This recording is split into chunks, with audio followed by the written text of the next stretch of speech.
喺中環嘅天星小輪碼頭，大批市民夜晚特登前嚟趕搭呢班到紅磡嘅尾班船，懷緬一番。渡輪上幾乎座無虛席，有年輕一代，亦有長者，佢哋喺船上紛紛影相留念，希望留住航程嘅每一刻。唔少人都對渡輪服務結束感到可惜。今日特登係過嚟坐嘅，因為佢最後呢班車啦，咁我哋懷緬下啦。好似今日你睇下維景個環境咁啊幾好啦，冇咗佢就好可惜啦。其實都係第一次搭，但係咯，都係最後一次搭咁樣嚟感受下啦。睇下舊陣時香港嗰啲回憶嘅，大家都話集體回憶啊嘛，大家都話，有少少懷舊咯。咁可能佢最後一次搭船都有啲可惜咁樣。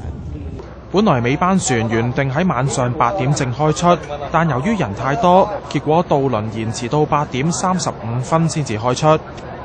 天星小輪以一直虧蝕為理由，主動放棄經營紅磡來往中環同灣仔嘅渡輪服務。政府2次招標都冇人承辦，有立法會議員就建議保留航線改作為旅遊用途。20分鐘嘅航程完結之後，標誌住呢條航線成為歷史。船長喺小輪靠岸之後，鳴笛以示同乘客告別。